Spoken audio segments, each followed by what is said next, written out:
The first lie I told myself each morning was that the silence meant we were safe. But that silence, it was a fragile, flimsy thing, like the ice on a puddle just before it cracks. I moved through my tiny apartment like a ghost myself, afraid to breathe too loud, afraid a single sound would shatter the only peace I had left. My world was 5 years old, and his name was Leo. His sleeping breaths from the next room were the rhythm of my entire life. The pre-dawn light through my window wasn't hopeful, it was gray. It was the color of forgotten things and tired bones. Under the flicker of a single bulb, I cut the crusts off a piece of bread. Leo hated the crusts. He declared them a great and terrible injustice one day, his little face so serious. So I cut them off. This tiny rebellion, this small act of making his world softer, was all the power I had left. I caught my reflection in the cracked mirror by the door. The girl I used to be, she was gone, vanished. In her place was a woman with eyes that held a permanent, bone-deep kind of tired, a tired that sleep couldn't fix. My father's voice, sharp as shattered glass, still echoed from a past that felt like another lifetime. "You are a disgrace, Amara. You have ruined everything." I pushed the memory down, deep, where it couldn't poison the day. For Leo, I had to be strong. For Leo, I had to be a fortress. My battlefield was the Sterling Grill. The air there was thick with the smell of old coffee and grease. The clatter of plates was a constant, angry sound. And the whispers, I could always hear the whispers. They trailed behind me like a shadow. There she is, the one who had the kid too young, no father in sight, a shame to her family. I wore a smile like a uniform, a stiff, fragile thing I plastered on my face. "More coffee, Mr. Henderson?" He just grunted, not looking up. "Just leave the pot." The smile stayed. It had to. Every coin in the tip jar was a step away from this town, a step toward a life where no one knew our name. And then, a voice that slicked over me like spilled oil, cheap and full of a smug, nasty confidence. "Well, look what the cat dragged in." It was Marco, a ghost from a life I'd buried. His smile was a leer. "Still slingin' hash, Amara? Guess some dreams don't come true, huh?" A hot flush of shame crawled up my neck. My spine went rigid. "The special is meatloaf, Marco." He snorted, a wet, ugly sound that made his friends snicker. "I bet it is." I turned away, my knuckles white around the coffee pot handle. Be invisible. Just be invisible. Later, my boss Sal called me to the back. His little office smelled like bleach and desperation. "Amara," he said, wiping his hands on his apron. "Big opportunity. A catering gig, up at the Blackwood estate." My stomach tightened. Nothing good ever started with those words. "It's a peace summit," he whispered, leaning in, "between us and them." He jerked his head towards the dark, foreboding forest line, the shifter territories, a place from terrifying bedtime stories. They need servers who know how to be silent, who can keep their heads down. You came to mind. My heart began to pound a frantic, terrified rhythm against my ribs. Shifters? It was madness, suicide. But then he said the number, the pay. It wasn't just money, it was a security deposit. It was new shoes for Leo that actually fit. It was a bus ticket to a city so big we'd disappear forever. It was escape. "I don't know, Sal," I whispered, my voice trembling. "It's one night," he pressed. "In and out. They're high-born wolves, civilized." A shiver traced an icy path down my spine. I didn't know what scared me more, the uncivilized wolves or the ones who pretended to be. I thought of Leo's worn-out shoes. I thought of the whispers that were my constant shadow. I thought of the endless, grinding fear that was my life. I had no choice. The silence stretched between us, thin and ready to snap. "Okay," I breathed, the word feeling like a surrender. "I'll do it." But as I said it, a cold knot of dread settled deep in my stomach. This wasn't just a job. It felt like a door opening, a door to a past I had run from and to a future I couldn't possibly imagine. What was waiting for me at the Blackwood estate? Was it just money, or was it something else? Someone I was never supposed to see again? The decision was made, but the fear had only just begun. Far from the greasy smell of the diner, in a fortress of stone that scraped the sky, a king sat on a throne of ice, literal ice. The sunstone throne was carved from a glacial heart, and its cold seeped into Kaelen's bones, a chill that had nothing to do with the mountain air. He was the Alpha King, a ruler, a predator, and he was empty. There was a hole inside him, a blank space, a void where 3 entire days of his life should have been. The official story was a border skirmish, a head injury, a convenient lie. The Silvermane delegation grows restless, my king. The voice was smooth, calculated, Elder Theron. His face showed placid respect, but his scent was ambition and ozone. They are always restless. Kaelen's voice was flat, echoing in the vast, hollow hall. It is their nature. It is their nature to seek a strong alliance, Theron countered, his tone reasonable, persuasive. Your betrothal to Lady Lysandra is more than a promise. It's a shield for our people, a union of 2 great alpha lines. An heir of pure blood would silence all the whispers, my king. It would cement your legacy for 1,000 years. Whispers. That was Theron's favorite weapon. The whispers about the king's missing days. The whispers about his stability. Kaelen's jaw tightened. Lysandra was beautiful, powerful, politically perfect, and the thought of her felt like another beautiful, heavy chain. My duty is not in question, Kaelen growled. Of course not, Theron agreed, a glint in his steely eyes. But a king must look to the future. The peace summit with the humans is tomorrow, a necessary distraction, but a distraction. Your true legacy will be written with Lysandra. A distraction. The human envoys were a nuisance, a formality. Kaelen dismissed the elder with a wave, his mind churning. As Theron left, the silence of the great hall pressed in on him heavier than any crown. He stalked onto a high balcony, the wind screaming around him, trying to tear the emptiness from his chest. He needed to run, to shift, to let the wolf forget the hollow man. And then the wind shifted. It brought a scent, faint, so faint it was almost imagined. Jasmine and rain. Not the perfume of the court ladies, but something wild, something clean, something that made the wolf inside him snap to attention, a low, confused whine building in its throat. Mine? The thought was instinctual, primal, and utterly nonsensical. He didn't know that scent, he was sure of it. So why? Why did it feel like a key turning in a lock that had been rusted shut for 5 years? He gripped the stone railing, his knuckles white. It was madness, stress, the pressure of Theron's schemes. But as he stood there, the scent vanished as quickly as it came, leaving behind a deeper, more profound emptiness than before. The summit was tomorrow. A distraction, Theron had called it. As Kaelen stared into the swallowing dark of the forest, a dangerous thought took root.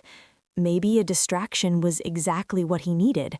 Maybe in that crowd of fragile humans he could find the source of the scent that haunted him, the ghost that his soul remembered, even if his mind did not. But what he didn't know, what he couldn't possibly know, was that the ghost was already walking into his world, and she wasn't coming for him. She was coming for the money that would make her disappear forever.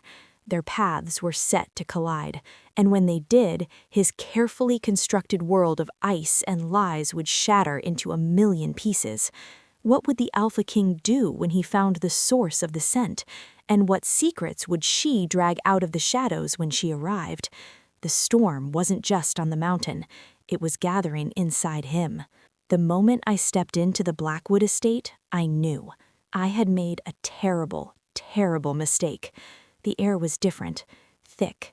It smelled of polished wood, old money, and a strange, wild power that made the hair on my arms stand up. Crystal chimed. People murmured in low, important voices. I was a sparrow who had flown into a den of wolves. My clean server's uniform felt like a costume of rags. My only mission: be a ghost, a silent, moving piece of furniture. Refill glasses, vanish. Don't be seen, don't be remembered. And then I saw him, a man taller and broader than anyone else in the room. He stood with his back to me, but his presence was like a gravitational pull, bending the light, drawing every eye. My feet froze to the marble floor. The tray in my hands weighed 1,000 pounds. My breath caught.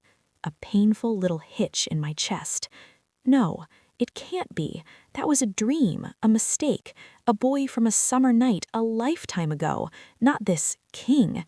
But as if pulled by some invisible string, he began to turn. Just a fraction, just enough for me to see his profile. The world stopped. The air vanished from my lungs. All sound faded into a dull, roaring silence. It was him.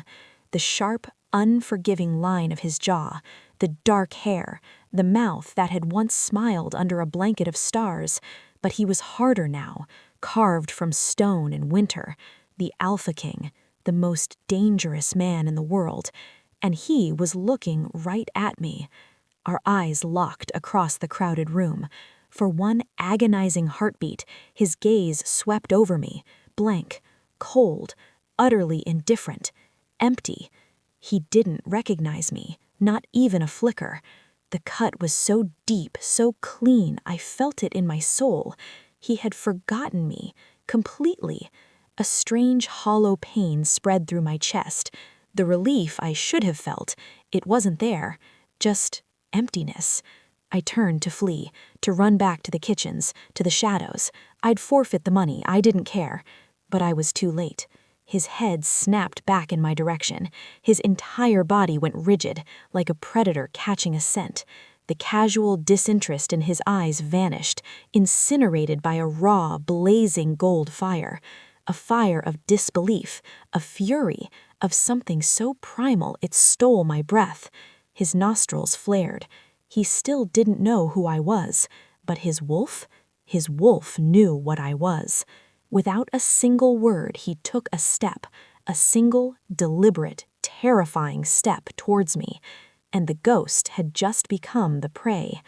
Panic, pure and electric, shot through my veins. Run, now. I spun, my heels slipping on the polished floor, and I ran, not towards the kitchens, but out, through a side door, into the cold, dark, moonlit gardens. The night air bit my skin. I stumbled behind a tall hedge, my chest heaving, my heart a frantic, trapped bird beating against my ribs. He had seen me. He was coming. A shadow fell over me. He was there. He hadn't run. He had simply arrived. He blocked the moonlight, a tower of silent, terrifying power. Who are you? His voice was a low growl, not the voice from my memories. This was the voice of the king, of the beast. No one, I stammered, trembling so hard I could barely speak. I'm a server. I got lost. He took a step closer. The space between us crackled. Don't lie to me. Each word was a sharp, precise blow. What did you do? Do? I whispered, utterly confused. I didn't do anything. The scent, he snarled, his jaw clenched so tight I thought it would break. Why do you smell like a memory I can't grasp? Why do you smell like mine? The word hung in the air. A claim, a possession. My thoughts spun. He knows. A part of him knows. But this wasn't a reunion. This was a hunt, and I was the quarry. I had to protect Leo. That one thought was a lighthouse in the storm. He could never, ever know. A cold strength born of pure maternal terror straightened my spine. I am mistaken, I said, my voice shaking but clear. Let me go. I tried to push past him, to dart away. He moved with impossible speed, blocking my path once more. He didn't touch me. He didn't have to.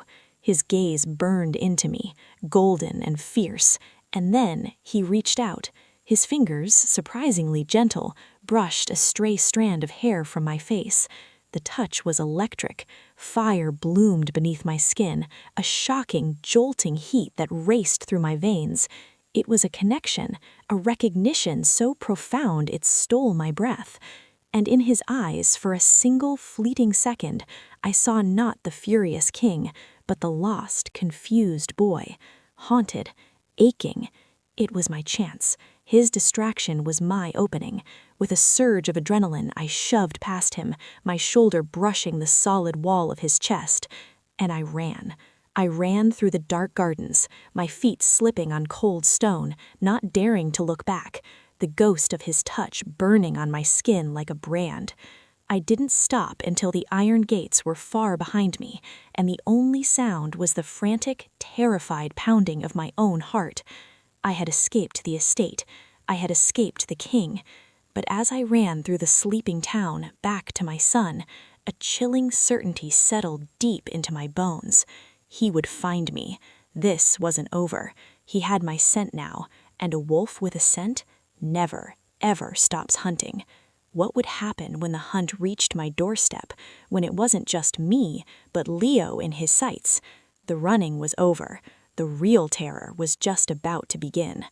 I slammed the apartment door shut, the click of the lock a pathetic, tiny sound against the tidal wave of fear crashing inside me. My world, my fragile, carefully balanced world, was over. The Alpha King had seen me. He had smelled me. I was a marked woman. My body moved on pure, frantic instinct. I threw a worn canvas bag on the bed. My hands shook as I shoved clothes inside. Warm things for Leo, his favorite stuffed bear, a handful of my own things. The room was a blur. We had to run, now. But where? Where in all the world could you hide from a king who was also a predator? The knock came. It wasn't a surprise. It was a death sentence. Thump, thump, thump. Solid, heavy, patient, on the thin wood of my door. My blood turned to ice in my veins. I froze, my hand hovering over a stack of Leo's colorful drawings. Maybe, if I was quiet, if I didn't make a sound. "Mama?" Leo's sleepy voice called from his room, a dagger to my heart. The knock came again. This time a voice followed, calm, clear, and utterly devoid of any human feeling. "Amara Vance, we know you are in there. By order of the king, you are to come with us." By order of the king. The fight drained out of me, leaving a hollow, aching dread. There was no arguing, no running. The game was over. With hands that felt like they belonged to someone else, I opened the door. 2 men stood in the dingy hallway. They were massive, dressed in dark uniforms I didn't recognize, with a snarling wolf's head embroidered in silver on their collars. Soldiers. Their faces were stone. My son," I whispered, my voice breaking. The taller guard gave a slight, formal nod. "The boy is to come as well. The king's orders were explicit. You will both be treated as his honored guests." Guests. The word was a beautiful, terrible lie. The journey that followed was a silent, waking nightmare. A dark, unmarked terrage, a ride so smooth it was eerie, and we were climbing, higher and higher into the mountains, leaving the familiar, dreary lights of my town far, far below. I held Leo tight against me, his small, warm body my only anchor. "Are they knights, Mama?" he whispered, his eyes wide as he peered at the stoic dards across from us. I swallowed the painful lump in my throat. "Something like that, my love." And then I saw it. The Sunstone Citadel. It wasn't a castle. It was a claw mark on the face of the mountain, a fortress of jagged black stone that seemed to scream defiance at the sky. It was ancient. It was angry. It was merciless. As we passed through the massive groaning gates, I felt them slam shut, not just on the road, on my life, on my freedom. This wasn't a new chapter. this was a tomb. But they didn't take me to a dungeon. We were led through vast, echoing halls that whispered of immense, terrifying power to a set of heavy, carved oak doors. The guard opened them. I stepped inside, and my breath caught. It was a paradise, a suite of rooms larger than my entire apartment building. A fire roared in a gigantic hearth. The bed was piled with furs and silk. A low table held a platter of exotic fruits and fresh bread. It was opulent. It was beautiful. It was the most beautiful cage I had ever seen. Leo ran to the enormous window, pressing his small hands against the cold glass. "Mama, look, we're in the clouds." I walked over, my legs like lead, and looked out. We were so high up, the world below was a distant, blurry tapestry. There were no visible paths down, no roads, no way out. The fear in my heart began to cool, to harden, transforming into something else, something solid and sharp and unyielding. A mother's rage. They had taken me, they had trapped me, they had brought my son into this dangerous, predatory world. A sharp rap on the door made me jump. An older woman entered, her face severe, her dress immaculate. She did not smile. "The king will see you now." The time for running was over. The time for hiding was done. Now, I had to face the beast in his den. But I wasn't that scared girl from the diner anymore. I was a mother in a gilded cage, and a cornered mother is the most dangerous creature of all. What did the king want with me? What game was he playing? And more importantly, what was I willing to do to get my son out of this beautiful, terrible prison? The confrontation was coming, and I would not go quietly. He came for me not with a roar, but with a chilling silence. The door to my eloping prison swung open, and the Alpha King, Kaelen, stepped inside. He didn't look at me at first. He prowled the length of the room, a wolf assessing new territory. His fingers trailed over the back of a silk chair. His gaze swept over every luxurious detail as if it were all beneath him. I stood frozen by the hearth, Leo playing quietly at my feet with carved wooden animals. My heart was a frantic drum. Don't let him see your fear. Don't let him see that Leo is your only weakness. Finally, he stopped. He turned. His eyes, dark and intense, now held a distinct, burning sliver of gold. They pinned me to the spot. "You ran." It wasn't a question. It was an accusation. I was scared, I whispered, the truth torn from me. "Of me?" he asked, and there was a strange, almost curious note in his voice. I swallowed, my throat dust dry. "Yes," I breathed. "Of what you are, of what you were, of what you've forgotten."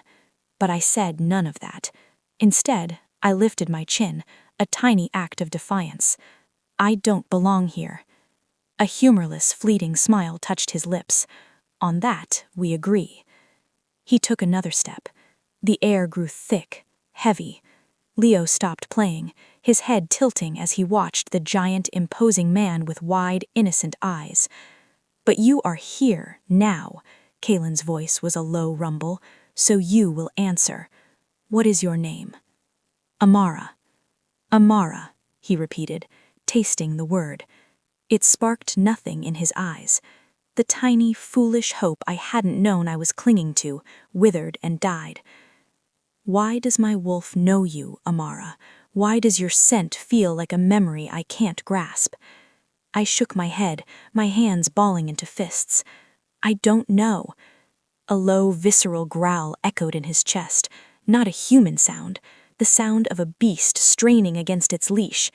Every instinct I possess, his voice dropping to a deadly whisper, screams that you are lying. My wolf wants to tear this citadel apart, stone by stone, to get to the truth. Another step. He was so close I could feel the heat radiating from him. His eyes narrowed to golden slits. But my patience has its limits. In the heavy silence, I saw the war inside him. the raw, primal instinct fighting a brutal war against the cold, logical ruler. He truly didn't know. He was a man haunted by a ghost, and he thought I was the ghost. The realization didn't make me safer, it made everything infinitely worse. A man at war with himself is the most unpredictable, the most dangerous creature of all. Later, I convinced a guard to let me take Leo to a small, walled courtyard for air. I needed to escape the suffocating luxury, if only for a moment. As Leo chased a butterfly, his laughter a bright sound in the cold air, I heard voices. They drifted from a covered walkway above, low and venomous. "A distraction the king cannot afford," a harsh voice stated. "Farron is handling it," another replied. This one I recognized, Lord Valerius from the summit. "The longer she stays, the more she weakens him. We must remove the taint before it sets in." Taint. The word struck me like a physical blow, so vile and dehumanizing it stole my breath. They weren't talking about a person, they were talking about a disease, a poison to be purged. My fear, wild and frantic, suddenly cooled. It sharpened, it hardened into a razor's edge of cold, clear understanding. My goal was no longer just to escape him. I had to protect my son from them. Without a second thought, I swept Leo into my arms, holding him tight as if I could physically shield him from their hatred. My eyes scanned the impossibly high, cold stone walls of my beautiful prison. I wasn't just a captive, I was a target. And the king, lost in his own confusion, was my only terrifyingly unreliable shield. But could a shield that didn't know why it was fighting truly protect us? Or would it crumble when the real attack came? The walls weren't just keeping me in, they were keeping my enemies close, and they were whispering. Frustration was a bitter taste in Kaelen's mouth. His confrontation with the girl, Amara, had yielded nothing, less than nothing. She had stood there, a fragile thing of stubborn defiance, and lied to his face. He knew she was lying, his wolf knew, but the king had no proof, and her fear, it was tangled with a resolve so fierce it shocked him, the resolve of a she-wolf protecting her cub. He stood on a high balcony, a shadow among shadows, telling himself he was observing, assessing, finding a weakness. But the truth was, he couldn't look away. Down below, in a sun-dappled courtyard, she was pushing the boy Leo on a small swing. The afternoon light caught in her hair, turning it to molten bronze, and she was smiling, a real smile, soft, unguarded. It transformed her entire face. It was a smile of pure, unconditional love. He watched as she laughed, a sound too distant to hear, but he saw the shape of it on her lips, and as he watched, something inside him, it broke. The world fractured. For one blinding, heart-stopping second, the stone balcony vanished. The cold mountain air was replaced by the warm, heavy scent of a summer night. Jasmine.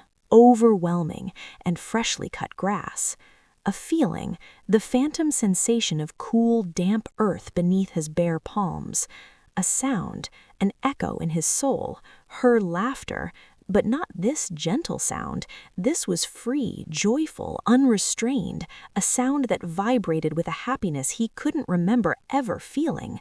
A flash, a blurry image behind his eyes, a canopy of 1,000,000 brilliant stars, a silver moon, and her face, tilted up towards his, her eyes sparkling with a light he had never seen before and never since.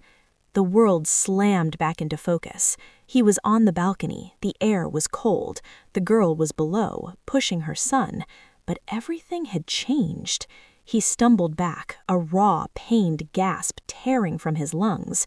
It wasn't just the wolf, it wasn't just a scent, it was a memory, a piece of one, a fragment of feeling so powerful, so real, it left him physically shaking. It was his memory, his feeling, and it was connected to her.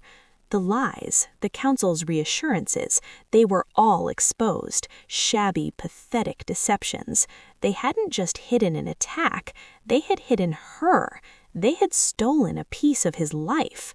The confusion burned away, incinerated by a cold, white-hot certainty more terrifying than any madness. His obsession was not an obsession, it was a haunting. His goal transformed. It was no longer about understanding a connection. It was about reclaiming a stolen past, uncovering a betrayal that went to the very heart of his throne. His eyes locked on her again, no longer with confusion, but with a new, terrifying, absolute focus. She wasn't just a puzzle, she was the key. As fire bloomed beneath his skin, he turned. His steps were no longer the measured tread of a king, but the silent, purposeful stalk of a predator who has finally caught the scent of his true prey. And this time, the prey wasn't her, it was the liars who surrounded him. He found Theron in the council chambers with Valerius and 2 other elders. They looked up, their faces masks of placid inquiry that he didn't trust for a second. "My king," Theron began smoothly, "we were just discussing the Silvermane delegation, the betrothal. It is postponed, indefinitely." The silence was a physical shock. Valerius paled. To postpone was a political earthquake, a rejection. Theron's face remained still, but a muscle twitched in his jaw. "May I ask why?" "You may not," Kaelen said, taking a slow, deliberate step into the room. He let them feel the crushing weight of his authority. "Send a raven. A matter of internal security requires my complete attention. That is all." He had thrown the first stone, publicly, deliberately. He had chosen the unknown girl over the powerful she-wolf, and he wanted them to know it. Before they could respond, he turned and left, the swirl of his cloak a dismissive gesture. He felt their eyes on his back, burning with fury. Good, let them burn. But he wasn't finished. He descended to the barracks, to the one man whose loyalty was absolute, Kaelen, the old wolf who shared his name. "Kaelen," he said, his voice low, "the records of my accident, the official ones are lies. I want the real records, the guard logs, the healer's first notes, everything they buried. Find them, bring them to me, and..." He leaned closer, his voice a deadly whisper. "No one knows, not Theron, not the council. If they find out, they will stop you, and I cannot protect you if you are discovered." The old wolf's eyes gleamed with ferocious loyalty. "It will be done, my king." As Kaelen left the armory, he felt a cold, clear purpose. He had gambled his throne, his betrothal, and his most loyal soldier's life on the word of a frightened girl and the echo of a forgotten laugh. He would burn their entire world down to prove he was right. But in the shadows, the liars were already moving. Theron had seen the king's defiance. He had felt the shift. The king was no longer playing by the rules of politics and duty. He was acting on instinct, like a beast. And you cannot reason with a beast. You have to cage it, or you have to break its heart. Theron knew what the king had ordered. The walls had ears. The king was digging, and he would find the truth, which meant Theron the timeline had just moved up. He had to end this now. He would use a different weapon, not politics, not lies. He would use tradition, the sacred ancient laws of the pack, laws even a king could not easily defy. He summoned a young, nervous attendant. "The guests," Theron said, his voice smooth as silk, "the woman and her child. There's an old custom. All children in the royal wing must undergo a wellness and bloodline assessment with the elder healers, a formality, a necessary one. You will inform her, and you will escort the boy to the healer's wing." He paused, letting the unspoken threat hang. "She may resist. She is human. She does not understand our ways. You will be polite, you will be respectful, but you will not fail. The law is the law." The attendant bowed, his face pale, and scurried away. Theron turned back to his fire. He felt no remorse. He was saving his king, saving his kingdom. This girl was a poison, a weakness, and he would prove it by using the one thing she could never defend against, the one thing she loved more than her own life, her son. The game had just become infinitely more dangerous, and the pawn was a child. Hope is a dangerous, fragile thing. After my confrontation with Kaelen in the courtyard, I had felt it bloom, a tiny, tentative flower in the dead of winter. He had a memory, a fragment. He knew something was wrong. Maybe, just maybe, there was a path through this nightmare. I was sitting with Leo before the fire, helping him stack blocks. For a moment, it was almost peaceful. The fire was warm, his laughter was bright. If I didn't look at the endless, terrifying sky outside the window, I could almost pretend we were safe. That's when the knock came. My entire body went rigid. My hand, hovering over a block, began to tremble. It wasn't the heavy knock of the guards. This was lighter, sharper, more insidious. I stood slowly, my heart beginning to pound a frantic, warning rhythm. I opened the door.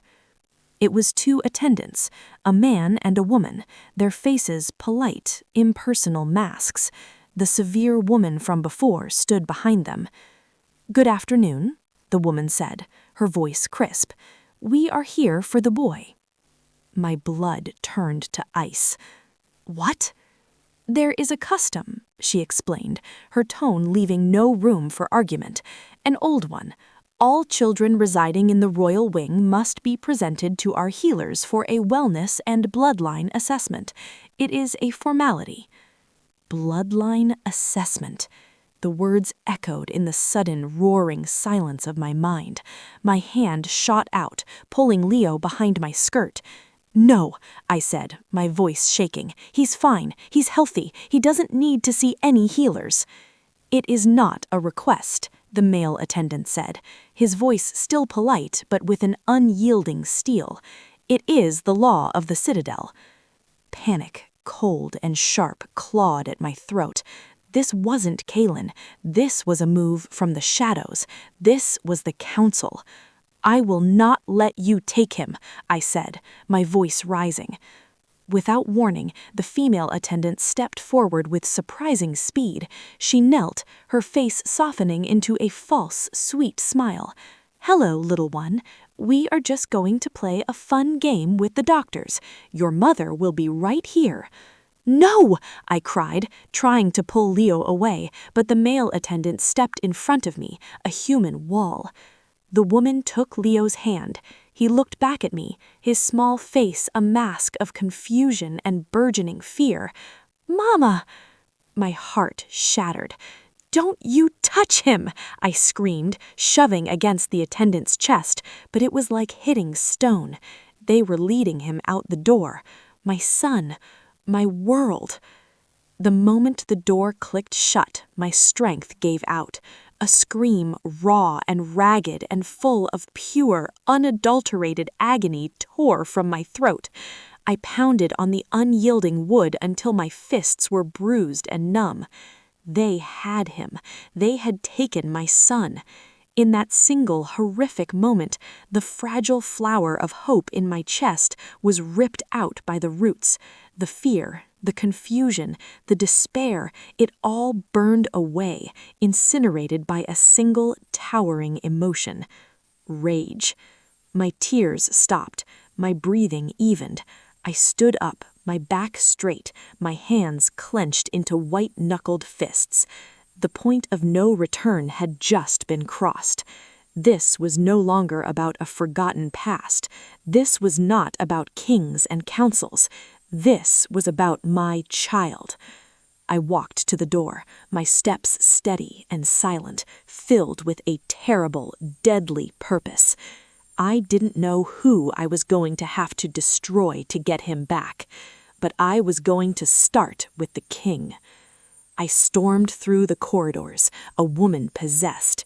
Guards saw the look in my eyes, a storm of grief and fury, and simply stepped aside.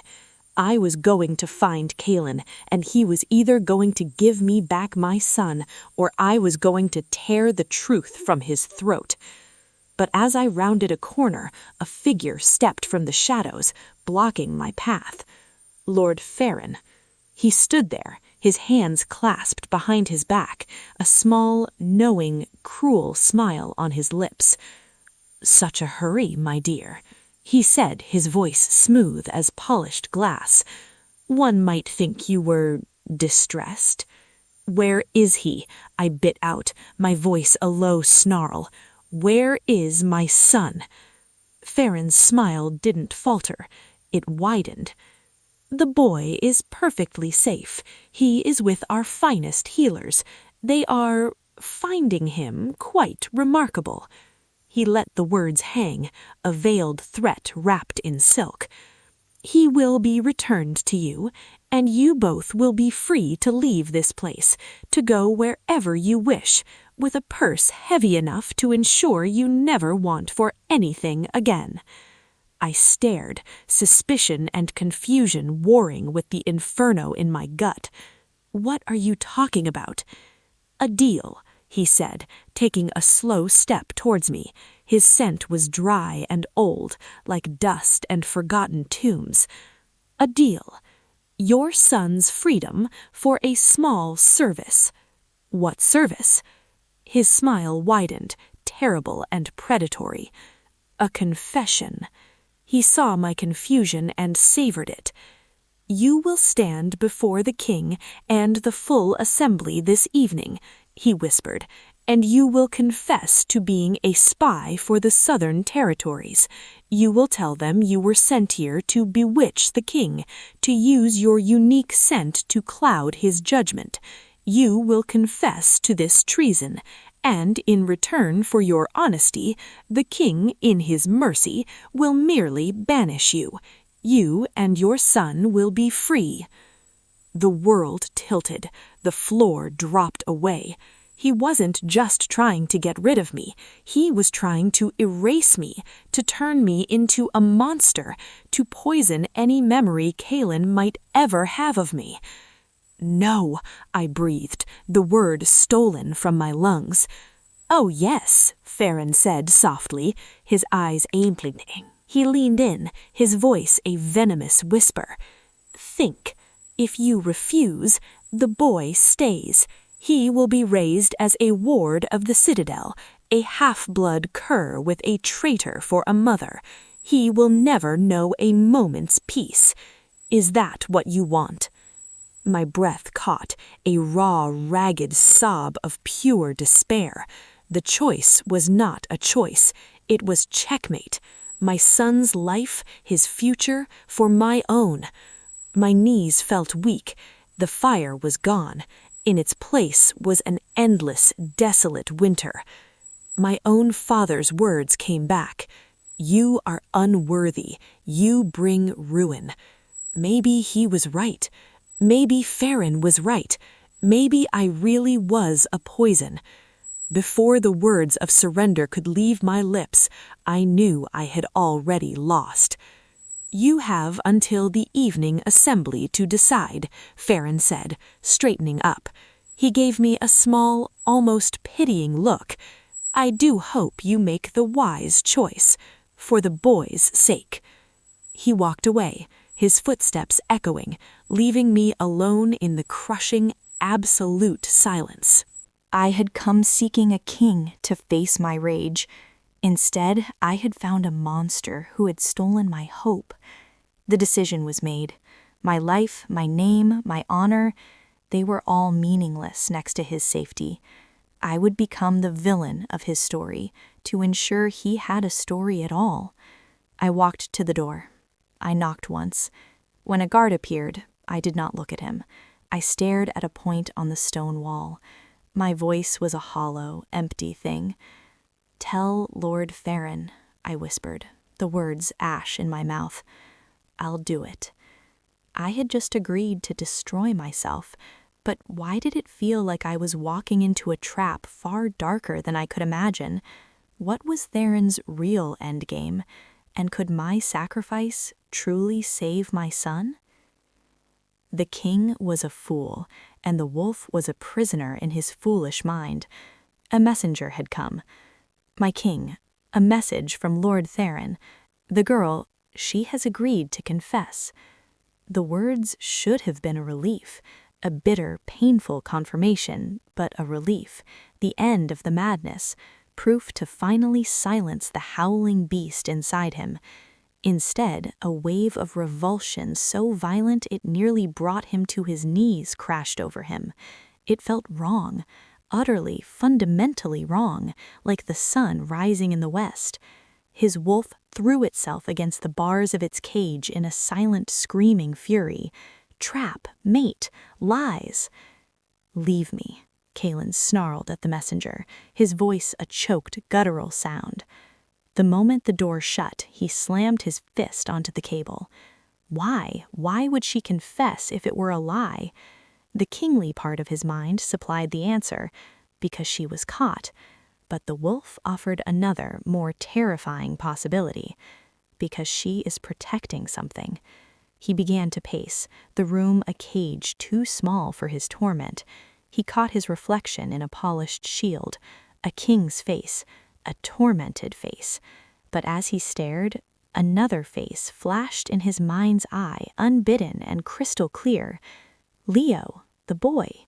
He saw the child's face from the courtyard. He saw his wide, curious eyes. He saw the shape of his mouth, the stubborn set of his jaw. He saw the exact shade of his own eyes, the eyes of his father and his father before him, staring back at him from a child's face. It wasn't a memory, it wasn't a scent, it wasn't an instinct.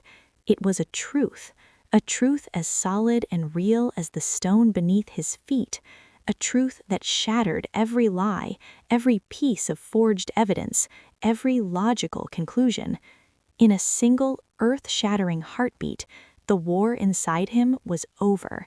The man and the wolf, the king and the beast, they finally, violently slammed together into one being, united by a single, incandescent, world-altering thought. He is my son. A roar of pure, untamed alpha rage tore from his throat, not the sound of a man, but the sound of a king who has just realized his heir, his son, has been threatened. The cage was gone. Theron hadn't just lied to him, he hadn't just tried to steal his mate, he had used his son as a weapon against them. The cold dread vanished, incinerated by a fury so absolute it was almost calm. He knew, with a certainty that shook the very foundations of the citadel, exactly what he had to do. His goal was no longer to find the truth, his goal was to reclaim his family. He strode to the door, his movements no longer conflicted, but filled with a deadly, terrible purpose. The assembly was waiting for a confession. Let them wait. He was going to his queen. She was waiting for the end. Numb, that's all she felt. Amara sat on the floor of her chambers, her arms wrapped around her knees, listening to the silence. It was the silence of surrender, the silence of a life already over. Soon they would come for her. They would lead her to the assembly hall like a lamb to the slaughter, and she would say the words that would destroy her life to save her sons. She felt nothing, no fear, no anger, just a vast, empty wasteland. But then the door to her chambers didn't just open, it exploded inward, slamming against the stone wall with a crack like thunder. And he was there, Kaelen. But this was a Kaelen she had never seen. His eyes were pure, blazing gold, burning with a fire that seemed to light the room. He was breathing heavily, his chest heaving, and he looked at her not with accusation, but with a wild, desperate, agonizing fire that stole the air from her lungs. She scrambled to her feet, her numbness shattered by a jolt of pure electric shock. He stalked towards her, crossing the vast room in 3 long, powerful strides. He stopped just before her, his hands clenched into fists at his sides, his entire body thrumming with a power that was both terrifying and beautiful. "They told me you confessed," he whispered, his voice a raw, ragged thing. She couldn't speak. She just nodded, her throat impossibly tight. "You're a terrible liar," he whispered, and his voice cracked with an emotion she couldn't name. It sounded like agony. It sounded like hope. Before she could process what was happening, he dropped to one knee before her, a king on his knees. He looked up at her, his golden eyes pleading, searching, burning with a desperate, furious love. "He's mine, isn't he?" The words hit her with the force of a physical blow. "What?" "Leo," he said, his voice breaking. "Our son. He's mine." It wasn't a question, it was a statement, a truth he had somehow clawed his way to through all the lies, through his own broken memory. In that moment, the dam inside her broke. The despair, the fear, the rage, the tiny, stubborn spark of love she had tried to extinguish for 5 long years, it all came rushing out in a single, gut-wrenching, liberating sob. "Yes," she cried, the word tearing from her soul. "Yes, he's yours." The relief that washed over his face was the most painful, beautiful thing she had ever seen. He surged to his feet and pulled her into his arms, crushing her against him. His embrace wasn't gentle, it was desperate, possessive. It was the embrace of a man who had found the missing piece of his soul. He buried his face in her hair, and she could feel him shaking. And then the whole story came pouring out, the summer night, the jasmine, his laughter, the way he vanished, her parents' rejection, the lonely, desperate years, everything. He listened, holding her tight, and with every word she spoke, she could feel the cold, hard shell of the king cracking, and the warm, passionate man she remembered emerging from the ruins. When she was finished, he pulled back just enough to look at her, his hands cupping her face. "They will pay for this," he growled, his golden eyes blazing with a promise of retribution. Her hope, which she had thought was dead and buried, flared to life, fierce and bright. "What do we do?" she whispered. A slow, dangerous smile touched his lips. It was the smile of a predator who was finished being caged. "Theron wants a confession at the assembly," he said, his voice a low, dangerous purr. "He wants a spectacle." He leaned in, pressing his forehead against hers, his presence a solid, unshakable wall of strength. "Then we will give him one." But a question hung in the air, unspoken, terrifying. Theron was cunning. He had planned for everything. What trap had he set within his trap? And as they walked together toward the great hall, hands clasped, a united front, were they marching toward victory or into the jaws of a much deeper, darker scheme? The truth was out, but the battle for their future was just beginning. We walked through the halls of the citadel not as king and prisoner, but as partners, a storm front gathering force.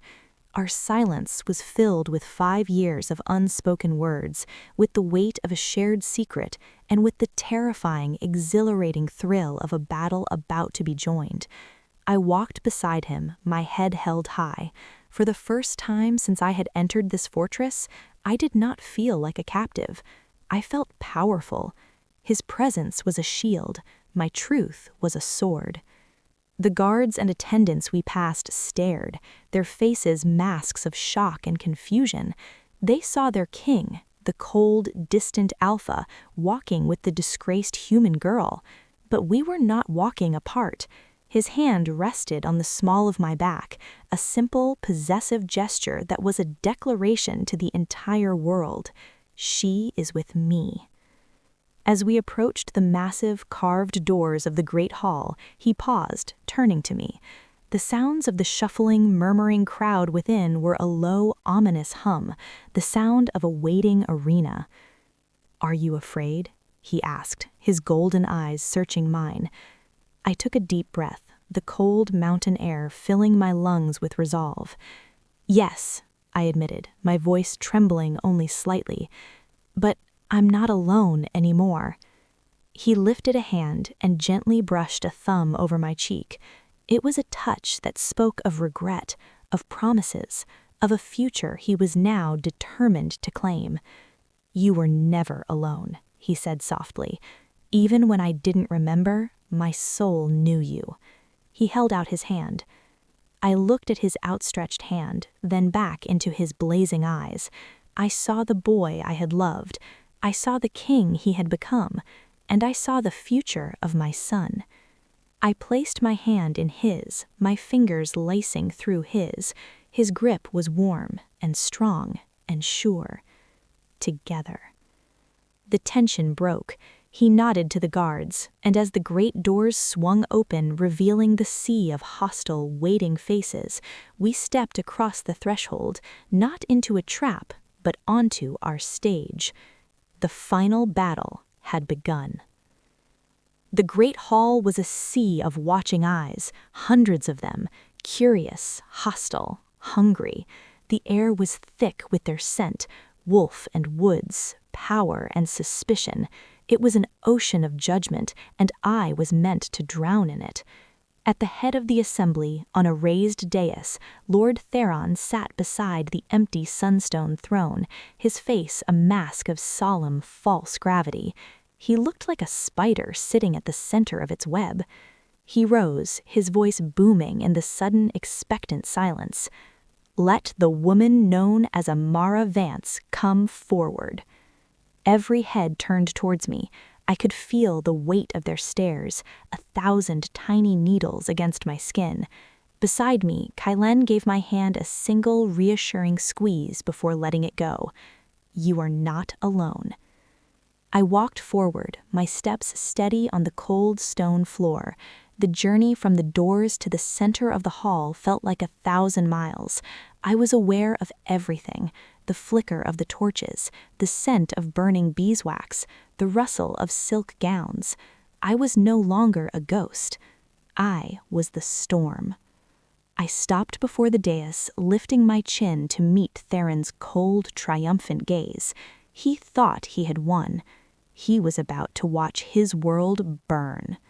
"You have come before this assembly to confess your crimes against the crown," Theron announced, his voice ringing with authority. "You will tell them the truth." "I will," I said, my voice clear and strong, carrying to every corner of the hall. It didn't tremble, it didn't break. The silence that followed was absolute. I turned, not to Theron, but to the assembled pack, to the hundreds of faces staring back at me, and I began to speak. "My name is Amara Vance," I started, my voice echoing in the vast space, "and I have been accused of being a spy, a traitor, a witch who used her scent to bewitch your king." I paused, letting the words hang in the air. "That is a lie." A gasp rippled through the crowd. Theron shot to his feet, his face darkening with fury. "What is the meaning of this?" "You asked for the truth, my lord, and you will have it." And Kaelen was there, moving from the shadows to stand beside me. He didn't look at Theron, he looked at his people. I took a breath, feeling his strength beside me, a solid, unshakable wall. "The truth," I continued, my voice rising with a power I never knew I possessed, "is that 5 years ago I met a man, not a king, just a man. He was kind, and he laughed under the stars, and he made me feel like I wasn't just a girl from a small town." I saw confusion on their faces, disbelief, but they were listening. "That man vanished," I said, my voice thick with the memory of that pain. "He left me alone, and he left me with a child. My family cast me out for the shame of it, and for 5 years I have raised my son alone, loving him, protecting him from a world that called him a mistake." Murmurs erupted through the hall. "A child?" "And then," I said, my eyes finding Theron's, my voice ringing with accusation, I came here, and I saw that man again. Only now he wore a crown, and he didn't remember me. He didn't remember our son, because someone had stolen his memories. Someone had lied to you. Someone had lied to all of you. The hall exploded into chaos, shouts, accusations. Theron's face was a mask of pure, murderous rage. Lies. She is a traitor, spinning tales to save her own skin. Is she? Kaelen's voice silenced the room once more. He held up a hand, and in it was a roll of parchment, its seal broken. Kaelen, the old warrior, stood near the doors, with a fresh cut on his cheek, but his eyes were filled with grim satisfaction. This, Kaelen boomed, is the original healer's report from the night of my accident. It speaks not of a blow to the head, but of a memory-wiping poison found in my blood. A poison from the northern clans. A truth my own council, led by Lord Theron, decided to bury. They lied to you, lied to all of you. He let that truth sink in, a hammer blow to Theron's carefully constructed lies. They did not want you to know the other truth they buried. He then turned, his golden eyes blazing, and took my hand, lacing his fingers through mine in a gesture of absolute public possession. She is with me. And the child, he said, his voice ringing with pride and fury, the boy they tried to use as a weapon against her, Leo is my son, my firstborn, and he is your future heir. In the stunning, absolute silence that followed, the truth settled over the great hall. The central question had been answered, the conflict was over, and I stood not as a prisoner but as a queen, my hand held by my king, my past reclaimed. But as the cheers began to rise, a cold dread slithered down my spine. Theron was not cheering. He was not even looking defeated. He was staring at Kaelen with a strange, calculating coldness, a look that said, "This isn't over." The king had won the battle. He had claimed his family before his people. But what had Theron lost, and what would a man with nothing left to lose do next? The assembly was ending, but the true danger? Was it only just beginning? The immediate aftermath was chaos, but it was a righteous chaos. Loyalty, Kaelen discovered, ran deeper than politics. The younger wolves surged forward, their voices rising in a roaring wave of support. The older families, allied with Theron, looked stunned, betrayed. "Guards, seize him," Kaelen's voice cut through the noise, and there was no questioning the command. He pointed a single, steady finger at Theron. "Seize them all for treason against the crown." Kaelen and the royal guard moved as one, their loyalty absolute. Theron didn't fight. He simply stood there, his face a mask of stunned, bitter disbelief. As they led him away, he finally met Kaelen's gaze, and in his eyes was not remorse, but the venomous, impotent hatred of a man who had been utterly, completely outplayed. The moment the doors closed behind them, the tension in the hall broke, replaced by a wave of relief and celebration. But Kaelen saw none of it. He only saw me. "Amara." He turned to me, cupping my face in his hands. "It's over," he whispered, his voice thick with emotion. "Our son," I choked out, "please." "Bring him to me," Kaelen commanded, his voice ringing with an authority no one dared defy. It felt like an eternity, but it was only moments.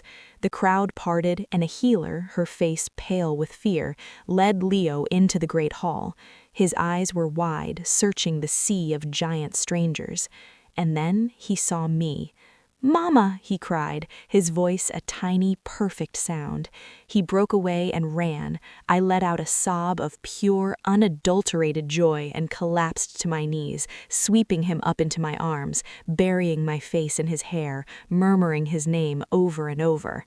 Kaelen watched us, and the cold, empty place in his chest, the phantom limb of his lost past, was suddenly filled with a warmth so profound it almost buckled his knees. This was it. This was what they had stolen from him. This was everything. He walked over and knelt before us, creating a small, private world in the middle of the crowded hall. Leo peeked over my shoulder, his wide, curious eyes, his eyes, staring at Kaelen. There was no fear, only wonder. Kaelen reached out a hand, his fingers trembling slightly, and gently brushed a stray curl from the boy's forehead. "Hello, Leo," he said, his voice rough with an emotion he could no longer contain. Leo looked at him, then at me, then back at him. A slow, shy, beautiful smile spread across his face. In that moment, Kaelen was not a king, he was not an alpha, he was just a man kneeling before his family, his heart finally, miraculously, whole. The battle for his kingdom was over. The journey to reclaim his family was complete. A month later, I stood on the high balcony where Kaelen had first seen me in the courtyard. The wind was clean, carrying the scent of pine. The sunstone citadel no longer felt like a prison. It felt like a home, my home. He heard his footsteps behind me and smiled, not needing to turn. I knew his scent now, pine, winter air, and steadfast alpha. His arms wrapped around me from behind, pulling me against his chest. "I thought I'd find you here." His voice was a low, warm rumble beside my ear. "It's peaceful," I whispered, leaning into his strength. "It is now," he agreed, his voice soft. He was different. The cold, hard shell of the king was gone, melted away by the warmth of our bond. The boy I remembered was back, tempered by the wisdom and power of the man he'd become. "Leo is with Kaelen," he murmured, amused. "The old wolf is teaching him how to track squirrels. I believe Kaelen is enjoying it far more than the squirrels are." I laughed, a real, genuine, joyful sound. Laughter came easily now. The shame that had been my constant was a distant ghost. I was no longer Amara Vance, the disgraced girl. I was Amara, queen of the mountain pack, a title I had not been given but had earned. "We need to discuss the grain for the valley towns," I whispered, leaning head back against his shoulder. "Their harvest was poor. They'll need our support through the winter." He nuzzled my neck. "Always the advocate for your people," he teased gently, his voice full of pride. "They are my people now," I said, and the words felt right. They felt true. He turned me in his arms, his golden eyes warm and filled with a love that still stole my breath. "And you are my queen," he said, his voice reverent, "my mate." He leaned down and his lips found mine in a kiss that was not of passion, but of promise. It spoke of partnership, of a future built together. When we broke apart, I rested my forehead against his. Below, in the torch-lit courtyard, I saw a flash of movement, a small boy with dark, unruly hair chasing a grisly old wolf around a fountain, his laughter ringing clear and bright. My son, our son, safe, happy, loved. I looked at the man holding me, the king who had crossed the chasm of a stolen past to find me. I looked at the child who was our future. The journey had been a nightmare of fear and uncertainty, but as I stood there, wrapped in the arms of my love, with the sound of my son's laughter rising to meet me, I knew I had finally, truly, woken up in the dream. But the peace, however, was not absolute. It was a vigilant peace. In the quiet of his study, Kaelen unrolled the documents the old warrior Kaelen had retrieved. The truth was uglier than imagined.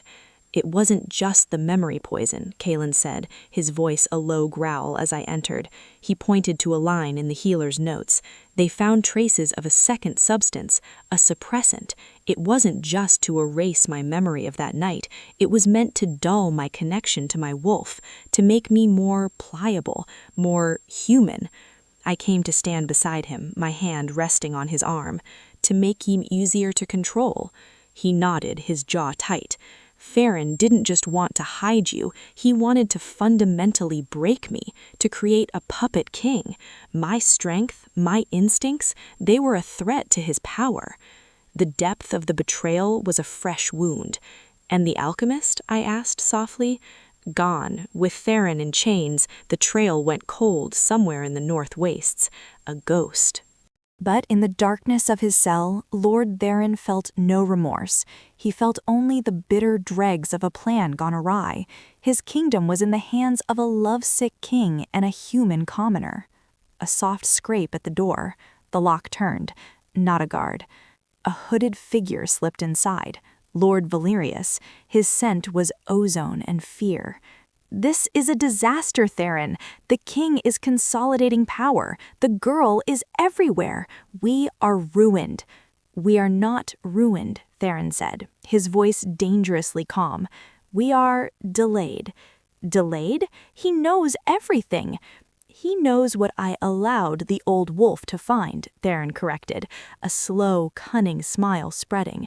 "The master alchemist from the northern wastes, he remains, and his loyalty is to coin, not to kings." Valerius stared, a flicker of hope in his terrified eyes. "I am saying that Cassian believes the threat is over. He believes he has won." Theron stood, pacing his small cell. "But a king distracted by his heart is a vulnerable king, and a human queen is the most vulnerable point of all." He stopped, fixing Valerius with a piercing stare. "We cannot attack the king directly, not yet. So we make the people see. We make them see that this human queen brings not unity, but chaos, that her presence invites danger." "How?" Valerius whispered. "Spread the word," Theron instructed, his voice a conspiratorial whisper. "Whisper it in the taverns. The human queen has enemies from her past, enemies displeased she sits on a wolf's throne, enemies who might seek restitution. You want to draw them out, to attack her?" "I want to create a shadow," Theron said, his smile vanishing, "a shadow of doubt, a shadow of fear. When an accident befalls the queen, a tragic event from her own troubled world, who will the people blame? They will blame her. They will see her not as a beloved queen, but as a curse, and a kingdom that lives in fear will soon demand a stronger, harder ruler." The plan was audacious, insane. Valerius swallowed hard. "What must I do?" "Find a messenger, someone disposable. Send word to the southern territories. There are always mercenaries, men with no loyalty but to gold. Let them know that the woman who once worked at the Sterling Grill is now a queen. Let them know her past is a weapon." Theron's eyes glinted. "Let us remind Amara Vance that the past is not so easily escaped, and let us show Kaelen that the cost of his human queen may be higher than he ever imagined." As Valerius slipped back into the shadows, Theron returned to his cot. The silence was no longer empty. It was filled with the whispers of a new, more dangerous game. The crown had been reclaimed, the family had been united, but the echoes of the plot to steal it all were only just beginning to be heard. A shadow was forming, and it was coming for me. The dream was always the same. I was back in the field of jasmine, the stars a brilliant tapestry above, Kaelen's laughter wrapped around me, warm and real. But then the scent would shift. The sweet jasmine would curdle into something acrid, the smell of cheap ale and unwashed bodies. The stars would blink out, replaced by the grimy window of my old apartment. A heavy fist would pound on the door, and a voice, slick with malice, would slither through the cracks. "We know you're in there. You can't hide from your debts forever." I would jolt awake, my heart hammering, the phantom sound of that voice echoing in the silent, opulent bedchamber. Kaelen slept soundly beside me, a solid, peaceful presence. I would watch the steady rise and fall of his chest, letting the reality of my safety, of Leo's safety, wash over me. But the dream left a residue, a cold, slick fear that the past was not a closed book, but a sleeping beast. "You were quiet this morning, my love." Kaelen's voice pulled me from my thoughts. We were breaking our fast in our private solar, sunlight streaming through the tall windows. Leo was happily attempting to build a fortress out of his honeyed oats. I forced a smile. "Just thinking, the ledgers from the Western territories are complex." It wasn't a complete lie. Ledgers were a labyrinth, but they were not the source of the shadow in my eyes. Kaelen watched me, his perceptive gaze missing little. He reached across the table, his hand covering mine. The ledgers can wait. This is your home now, Amara. You are safe here. Safe, the word was a prayer I repeated to myself a dozen times a day, but safety, I was learning, was a fragile illusion in a court of wolves. Later, as I walked with Leo through the main courtyard, the feeling of being watched prickled the back of my neck. It was different from the curious or respectful glances I had grown accustomed to. This was a covert, assessing stare. I turned. My eyes scanned the clusters of courtiers and guards. I saw nothing, only the normal flow of citadel life. But then a fragment of conversation caught on the wind as two lower-ranking courtiers passed by a stone archway. Heard it from a merchant from the south, said there's talk, unrest, about the new situation here. A human queen, it was always a risk, brings in outside problems. They moved out of earshot, but the damage was done. My blood ran cold. Outside problems.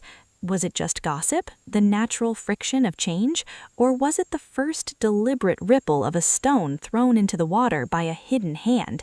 I thought of Theron, festering in his cell. He was not a man to accept defeat quietly.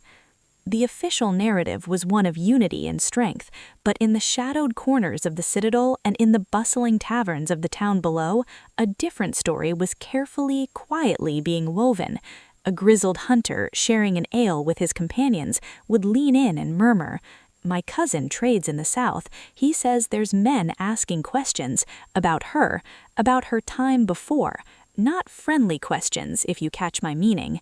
In the market, a fishwife would gossip with her customer. "Aye, she's a pretty thing, the new queen, but pretty don't stop a knife, does it? They say her father was deep in debt to some nasty folk. Debts don't just vanish because you put on a crown." The whispers were like seeds scattered on fertile ground. They were vague, unsubstantiated, and all the more powerful for them. They spoke of a past that refused to stay buried, of dangers that the strong wolfish king could not protect them from, because the threat came from a world he did not understand. The shadow was taking shape, the shadow of doubt. Kaelen felt the shift in the wind.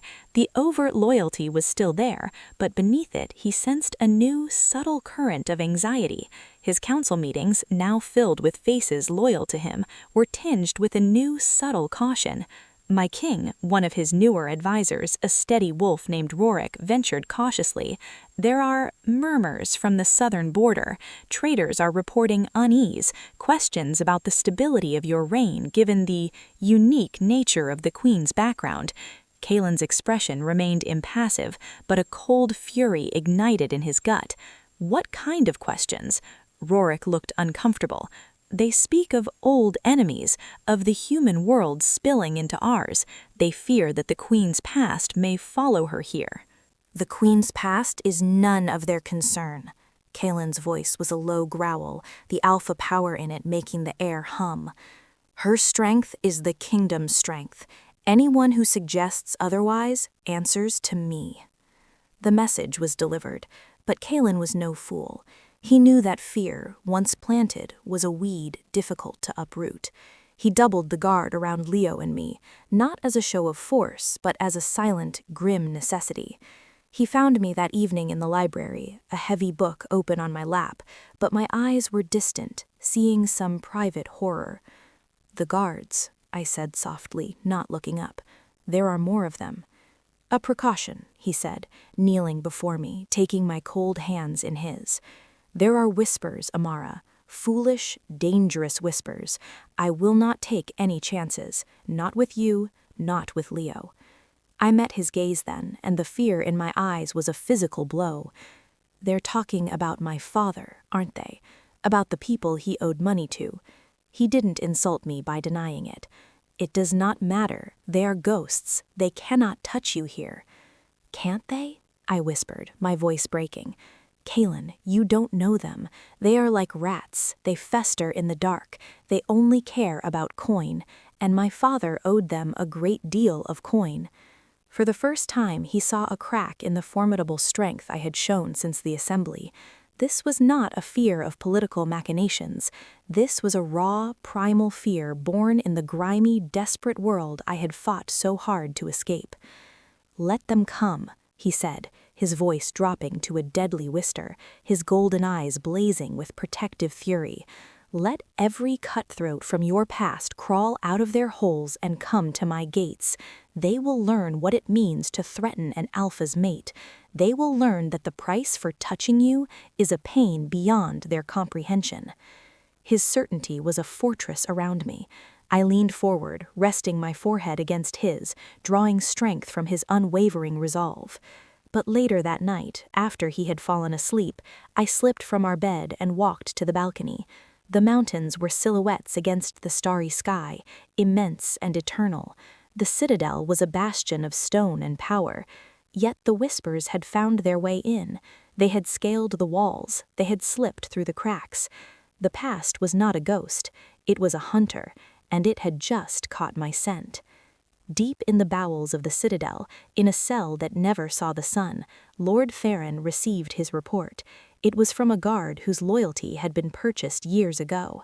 The guard whispered through the food slot, "Whispers are spreading, my lord, as you instructed. The king has increased the queen's guard. She looks fearful." A slow, satisfied smile spread across Theron's face in the darkness. "Good. Fear is fertile soil. Soon we will plant the seeds of chaos, and when the storm comes, they will not see my hand in it. They will only see the consequences of their own sentimental choices." He leaned back against the cold stone, the silence of his cell now a symphony of impending ruin. The first move had been made.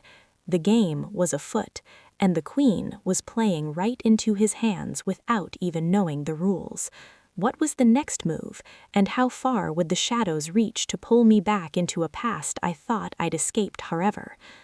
The first tangible sign of the encroaching shadow came not with a clash of steel, but with a single blood-stained token. It was found at dawn, nailed to the great wooden gates of the citadel's lower town. A crude wooden carving of a serpent coiled around a single tarnished silver coin. The force used to drive the nail deep into the oak spoke of a malevolent strength. The blood smeared across the serpent's head was fresh and human. The news traveled up the mountain with the speed of a lightning strike. By the time Kaelen stood before the gate, a crowd of grim-faced guards and pale courtiers had gathered, their whispers a nervous hum in the crisp morning air. He did not touch it. He simply stared, his expression a mask of cold, controlled fury. The air around him grew heavy, charged with the silent rage of his wolf. This was no random act. This was a message, a declaration. "Does anyone know what this mark means?" His voice was dangerously quiet, cutting through the murmurs. A grizzled captain of the town watch stepped forward, bowing his head. "My king, it's the mark of the Serpent's Kiss, a guild of collectors from the southern territories, notorious, vicious. They leave this as a warning before they collect." "Collect what?" Kaelen's gaze remained fixed on the bloody token. "Debts, my king," the captain whispered. "Blood debts, money debts. It matters little to them. Once marked, there is no escape." The words hung in the air, confirming my deepest fears. My past had not just followed me, it had arrived at our doorstep and left its calling card. Kaelen turned, his golden eyes sweeping over the assembled crowd. "Triple the guard on all gates. No one enters or leaves without a thorough search. Patrols doubled along the perimeter. Every merchant, every traveler from the south is brought to me for questioning." His gaze landed on the old warrior Kaelen. "Find out how they got this close. I want to know who in my kingdom has eyes that do not see and ears that do not hear." The citadel, which had begun to feel like a home, was once again a fortress on high alert. I heard the news from a trembling maid. The color drained from my face. The Serpent's Kiss. I knew the name. My father had whispered it in his drunken stupors, his voice thick with a fear so potent that it had seeped into the very walls of our old home. I found Kaelen in the war room, standing over a large map, his knuckles white as he braced them against the table. "They're here, Kaelen," I said, my voice hollow. He turned, and the sight of me, pale but resolute, stoked the fire in his heart. He crossed the room in 2 strides, pulling me into his arms. "They are nothing, vermin. They will be found and crushed." "But they are here, Kaelen," I insisted, pulling back to look at him. "Inside your borders. They slipped past your guards. This is a challenge to you, to your authority." "And they will learn the cost of that challenge," he vowed, his eyes blazing. "This is my domain, and I rule here." His confidence was a shield, but I could feel the tension thrumming through him. This was a new kind of war, not a battle of armies, but a fight against shadows in the dark, an enemy that did not respect borders or crowns. Later, as I tried to distract a confused Leo with a new picture book, a different kind of fear took root. It wasn't for myself, it was for him, for the innocent boy who saw this place as a magical castle. If these men were ruthless enough to threaten a queen, what would they do to a child to get to me? A cold, sharp resolve, colder than the mountain stone, settled in my soul. I would not be a passive victim, a queen waiting in a gilded tower. I sought out the old warrior Kaelen in the training yard. He was drilling a group of young guards, his voice a bark of command. "Kaelen." He turned, surprise flickering in his eyes before he bowed. "My queen." "I need you to teach me," I stated, my chin lifted, my gaze steady. He blinked. "Teach you, my queen?" "How to fight," I clarified, my voice unwavering. "Not with a sword. I haven't the strength for that, but how to defend myself, how to use a dagger, how to protect my son if I am ever alone with him." The old wolf looked at me, truly looked at me. He saw not a fragile human, but the same fierce determination that had faced down the entire assembly. He saw the mother wolf, ready to bare her teeth. A slow, grim smile touched his scarred lips. He gave a sharp nod. "As you wish, my queen. We begin at dawn." The news of the serpent's kiss token spread like a plague. The carefully sewn whispers now found a terrifying, tangible focus. The fear was no longer abstract. It had a name, it had a symbol, it had blood on its hands. In the taverns, the talk was edged with real alarm. "See, I told you, her past has come for her. What if they get inside? What if they don't just want her? What if they decide the whole kingdom is ripe for the taking? The king is strong, but can he fight an enemy he cannot see?" The shadow was no longer a whisper. It was a palpable presence, coiling around the sunstone citadel, squeezing the air from the lungs of its people. In his cell, Theron received the report of the token with a quiet, profound satisfaction.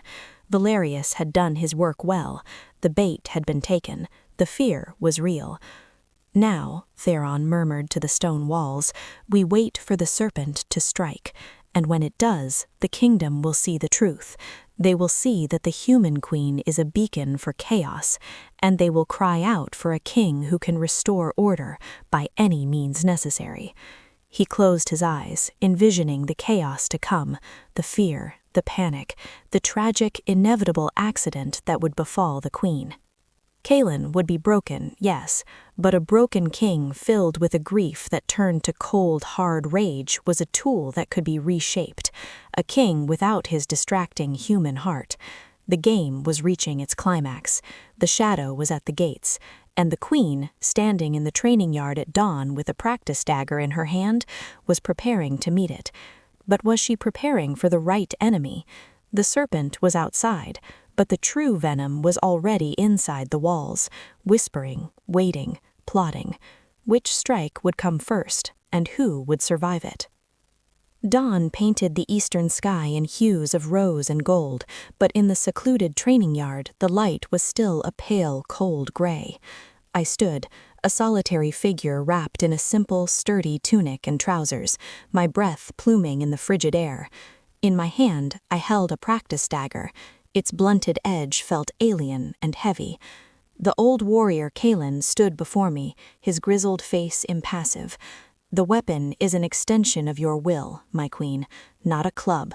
Finesse, not force. You will not overpower a wolf or a man. You must be smarter, faster." He moved with a predator's grace, demonstrating a simple defensive stance. Balance. Always your balance. Your center is here. He tapped his own abdomen. If you are off balance, you are already dead. For an hour, we worked on nothing but footwork and stance. The repetitive movements were a meditation, burning away the fog of fear, replacing it with a sharp physical focus. The cold bit at my fingers and nose, but I welcomed it. It was a clean, honest discomfort. Good, Kaelen grunted, a rare note of approval. Now, the body has weak points. Eyes, throat, here. He pointed under his jaw. A quick, sharp jab. It will not kill, but it will stun. It will give you a single heartbeat to run, and you will run. Your only goal is to get to Leo and get to safety. Do you understand? This is not about winning a fight. It is about surviving. He showed me how to pivot, how to use an attacker's momentum against them. I stumbled, my limbs clumsy, frustration a hot knot in my chest, but I did not stop. I thought of Leo's laugh, of the way he looked at this place with wonder, and I pushed harder. As the sun crested the walls, warming the stone, Kaelen appeared in the archway. He leaned against the stone, arms crossed, watching. His expression was unreadable, a complex mix of pride, concern, and a deep, simmering fury that I felt the need to do this. I saw him but did not break my concentration. I executed the pivot, bringing the practice dagger up in a swift, precise arc towards the old wolf's throat, stopping a hair's breadth from his skin. Kaelen didn't flinch. He simply nodded. Better. I lowered the dagger, my chest heaving. I met Kaelen's gaze across the yard. He pushed off the wall and walked towards me. He didn't speak. He simply took my hand, the one holding the practice dagger, and turned it over. He ran his thumb over the new blisters already forming on my palm. A silent communication passed between us. His touch said, "I wish you did not have to do this." My steady gaze replied, "I must." He brought my blistered hand to his lips and pressed a gentle kiss to my palm. It was a vow. "The patrols have found nothing," he said, his voice low. "The whoever left that token is a ghost." "Ghosts can be summoned and they can be banished," I replied, my voice steady despite my panting breath. A new, dangerous light entered his eyes. He looked at the old Kaelen. Double her training. She learns everything. How to spot a tail, how to disappear, how to use the shadows. The old wolf bowed his head. "It will be done, my king." The citadel held its breath. The increased security was a visible cage, a constant reminder. The joyful atmosphere was gone, replaced by a tense vigilance. I, however, refused to be coward. I attended council meetings, my questions about the southern trade routes now sharper, more pointed. I walked the courtyards with Leo, my eyes constantly moving, cataloging faces, noting exits, my body thrumming with the new awareness being drilled into me. I was changing. The softness of the girl from the diner was being honed into the sharp edge of a queen. The fear was still there, a cold stone in my gut, but it was now encased in a shell of hardened resolve. One afternoon, as I reviewed supply lists with the steward, a young page rushed in, his face pale.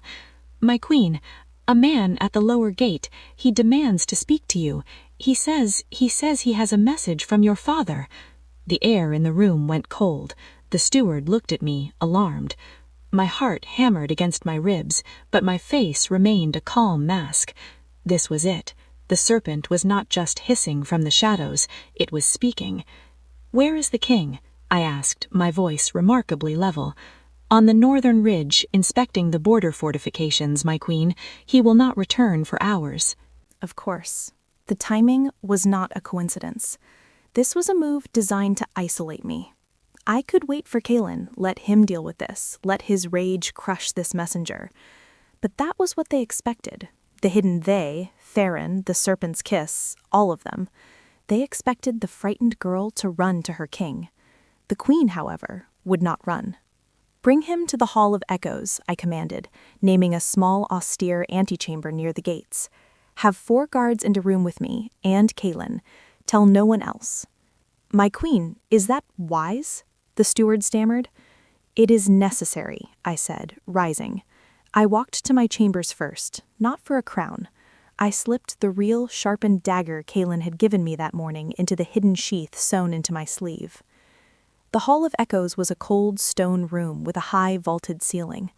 I sat in a simple chair, my back straight, the old Kaelen a silent looming presence at my shoulder. 4 guards stood at the door. The man who was let in was wiry, with sharp rodent-like features and eyes that darted around the room. He smelled of dust and cheap wine. He did not bow. "You are Amara Vance?" he asked, his tone disrespectfully familiar. "I am Queen Amara," I corrected, my voice like chipped ice. "You have a message?" He smirked, a nasty, knowing expression. "Your father's debts have come due. All of them, with interest. The serpent's kiss does not forget, and it does not forgive." "The man you speak of is dead," I stated. "His debts died with him." The man barked a laugh. "Debts like these? They don't die, they get passed down. To you." He took a step forward. The guards shifted. The old Kaelen took a half step in front of me. "The master of the serpent's kiss is a reasonable man," the messenger continued, his eyes locked on me. "He understands you're in a new situation. He's willing to make a deal, a single payment, a show of good faith." "And what payment would that be?" I asked, my heart a cold, still thing in my chest. "The Sunstone Citadel's trade route maps for the southern passes, the patrol schedules, the weak points. That's all. A few pieces of parchment. In return, the serpent's kiss vanishes. You'll never hear from us again." The audacity stole the air from the room. They weren't just asking for money. They were asking for me to betray my kingdom, to betray Kaelen. I looked at the man, at his smug, confident face. He truly believed I would do it. He believed the frightened girl from the slums was still in charge. I slowly stood up. I didn't look at Kaelen. I didn't look at the guards. I walked towards the messenger until I was mere inches from him, close enough to smell the sourness on his breath. I looked him dead in the eye, my own gaze flat and deadly. "You listen to me," I said, my voice so quiet it was almost a whisper, yet it carried through the stone hall with the force of a shout. "You go back to your master. You tell him that Amara Vance is dead. You tell him that the queen of the mountain pack does not make deals with vermin." I leaned even closer, my voice dropping to a venomous hiss. "You tell him that if he or any of his snakes sets foot in my kingdom again, I will not send my king to deal with you. I will come for you myself, and I will skin your master and hang his scales from my gates as a warning. Now get out of my sight." The man's smirk vanished. He stared at me, his confidence shattered, replaced with a flicker of genuine fear. He took a stumbling step back. The old Kaelen moved then, grabbing the man by the scruff of his neck. "You heard the queen. Run back to your hole." The man was dragged, sputtering, from the hall. I stood alone in the center of the room, my entire body trembling with the aftermath of adrenaline. I had faced the serpent, and I had not blinked. I had just declared war, and for the first time I felt not fear, but a cold, terrifying certainty. I was ready for it. But as the doors closed, a chilling thought slithered into my mind. I had just sent a message of defiance, but what message had I received? The messenger came with a deal, but what if the deal was never the real objective? What if his true purpose was simply to look me in the eye and deliver a different message altogether, one I was too angry to see? The game was far from over. In fact, it had just become infinitely more personal. The messenger did not make it far. The old warrior Kaelen's men tracked the wiry man to a seedy tavern in the lower town. He was found in a back room, bragging about his audience with the human queen, his voice slurred with cheap ale and newfound arrogance. He did not see the shadows detach from the walls. He did not feel the sack pulled over his head until it was too late. He was brought to a stark, windowless chamber deep within the citadel's foundation. This was where Kaelen asked questions, and where answers were always given. The king arrived as the questioning concluded. The air was thick with the metallic tang of fear. The broken, whimpering messenger named Silas was chained to a chair. "He has talked, my king," the old Kaelen said, his voice flat.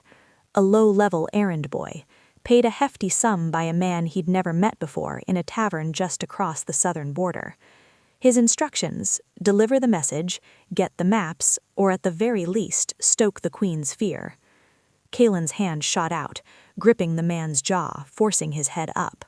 Golden fire blazed in his eyes.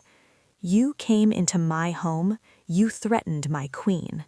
He leaned in close, his voice a guttural, inhuman growl. You will deliver a new message. You will go back to your master, and you will tell him that the Alpha King has taken a personal interest in his guild. Tell him every debt he thinks he's owed is now void. The only currency that matters is blood, and I am coming to collect. He released the man with a shove. Kaelen, make sure he is presentable enough to travel, then throw him back across the border. Let him be our message. As the broken messenger was dragged away, Kaelen turned, his fury crystallizing into a cold, hard plan. The shadow had a source. It was time to bring the light, no matter how brutally. 3 nights later, a fortified outpost of the Serpent's Kiss, nestled in a rocky canyon just inside the Southern Territories, ceased to exist. It was not an attack by an army, it was a surgical strike. Kaelen led the raid himself, a shadow among shadows, his elite guard moving as a single, deadly entity. There was no warning, no shouted challenges. When the sun rose, the outpost was a charnel house. The serpent banner was torn down and replaced by the snarling wolf head of the mountain pack. A single survivor was left alive, the bloody token nailed to his chest with a message carved into the wood beneath it. The next one comes for your master. The message was clear, brutal, and unequivocal. The king was not hiding behind his walls. He was taking the war to the enemy's doorstep. Back in the citadel, the reaction was immediate. The fearful whispers transformed. The story was no longer about the queen's dangerous past, but about the king's ferocious, unwavering protection. The tale of the obliterated outpost spread with awe and grim satisfaction. The shadow of doubt was being burned away by the sun of the king's wrath. Lord Valerius, hearing the news, felt the last of his courage dissolve into pure terror. Theron's plan was unraveling in a storm of blood. He had to distance himself to survive. He requested an urgent private audience with the king. Kaelen granted it, standing before the fire in his study, a goblet untouched in his hand. "My king," Valerius began, trembling, sweat on his brow, "I have been a fool, blinded by tradition, by Theron's silver tongue. I knew he was bitter. He spoke of teaching the queen a lesson, of using her past. He said we could make it look like an accident, that the kingdom would see her as a liability." The words tumbled out in a panicked rush. He has contacts in the northern wastes, an alchemist, the same one who provided the poison years ago. He said if the accident from her past failed, he had other means. The admission hung in the air. Theron had not just planned to discredit me, he had planned to have me killed. Kaelen's expression did not change, but the air grew so thick with his power that Valerius gasped. "You have confirmed what I already knew," Kaelen said, lethally quiet. "Your life is forfeit. You conspired against your queen." Valerius fell to his knees, sobbing. "Mercy!" "You will have a mercy you do not deserve," Kaelen growled. "You will be stripped of everything, banished. If you are ever seen within my borders again, you will be executed on sight. Now, get out." Guards dragged the weeping man away. Kaelen stood alone. The web was unraveling, the conspirators were being unmasked, but the master spider still sat in his cell, and the most dangerous poison of all, the alchemist from the northern wastes, was still out there, a tool waiting to be used. The king's justice had been swift, but the serpent, wounded and angry, still had fangs, and they were tipped with a poison far more insidious than any blade. Where was the alchemist, and what was his next move? The threat had not been eliminated, it had simply slithered deeper into the shadows, waiting for the perfect moment to strike. The king had won a battle, but the war for our survival was entering its most dangerous phase. The victory over the serpent's kiss was a potent tonic for the kingdom's fear, but for Kaelen it was a fleeting satisfaction. Valerius's confession had opened a deeper, more insidious wound.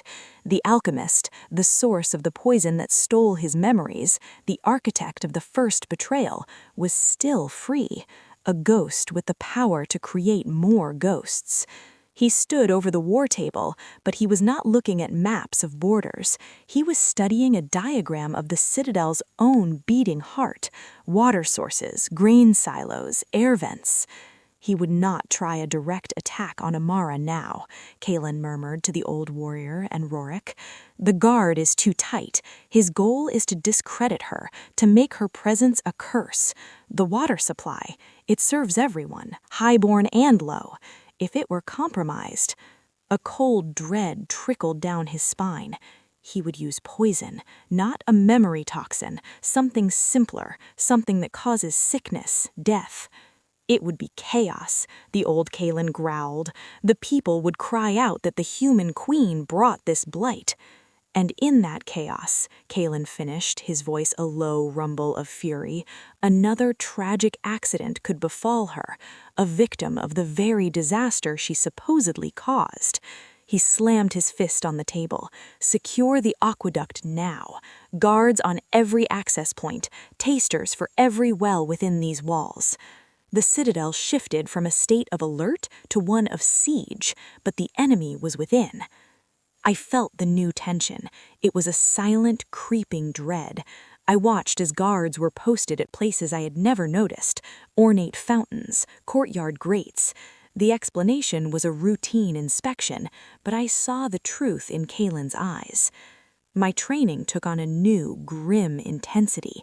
The old Kaelen now taught me to recognize the signs of poisons, a faint, bitter almond scent, a metallic tang. He taught me how to check my food, my water, a relentless, paranoid ritual. A queen must be the hardest to kill, he grunted. Your survival is the kingdom's survival. One afternoon, walking with Leo, I noticed a commotion near the reflecting pool. A guardsman spoke urgently with a healer. Courtiers stood by, pale. My instincts screamed. I handed Leo to his nursemaid. Take him inside now. I walked towards the pool, my heart pounding. What is happening? The guard captain turned, strained. My queen, the fish, they're all dead. I looked. Dozens of golden carp floated belly up. The water looked clear, innocuous. It was a warning, a test. Seal this area, I commanded, my voice not rising but carrying absolute authority. No one touches this water. Send for the chief healer. Bring me the keeper of the aqueduct, now. I did not wait for Kaelen. I took charge. When Kaelen arrived, summoned by the alarm, he found me standing like a general, directing guards and servants with unshakable calm. The panic was being stamped out by my competence. The alchemist? Asked Kaelen. Gone, I said, my eyes still scanning the courtyard. The poison is in the water. I've ordered the switch. He looked at me, the woman who had faced down assassins, who was now single-handedly thwarting a plot to poison his entire court. The fear he felt for me transformed into something profound, awe. You, he began, his voice thick, you saw it, you stopped it. I did what was necessary, I replied, finally meeting his gaze. My eyes were hard, like chips of emerald. They tried to use my past to destroy our future. They tried to poison your people to get to me. I shook my head, a slow, dangerous smile touching my lips. They have made a very, very grave mistake. The testing confirmed it. A slow-acting, debilitating toxin, tasteless and odorless, meant to weaken the citadel from within, to create the perfect smokescreen. But the plot had failed. It had failed because the queen they had underestimated was no longer just a survivor. She was a protector. In his cell, Theron received the news. His poison, his meticulously planned chaos, had been neutralized in a matter of hours by her. He did not rage. He sat in the dark, a slow, cold realization dawning. He had been fighting the wrong enemy. He had tried to break the king through the queen. But the queen was unbreakable. The final piece of his plan, held in reserve, was now the only piece left. The alchemist was not just a poisoner, he was a maker of weapons, and Theron had commissioned one final weapon, not for the water, not for the air, for the heart. A messenger, the last loyal thread, came to his cell. The king plans to ride out, to hunt the alchemist in the northern wastes himself. He leaves at first light. Theron's lips curved in the darkness. Good. When the king is far from his walls, when his mate is alone, grieving his absence, fearing for his safety, that is when the final blow will fall, not with poison, not with blades, but with a truth more corrosive than any acid. Deliver my last message to the alchemist. Tell him it is time for the reckoning. The messenger vanished. Theron leaned back. He had lost the battle for the crown. He had lost the battle for the kingdom's mind. But the battle for its soul, that battle was just beginning, and he had just played his last, most devastating card. The king was riding into a trap, but the true trap was being set right here for me. And I, having just defeated one poison, was blissfully unaware of the next. A poison you couldn't taste or see or smell. A poison made of lies so perfect they felt like truth. What was the reckoning? And how could I possibly defend against an enemy that attacked not my body, but everything I believed about the man I loved? The greatest threat was no longer at the gates. It was taking root inside my own heart.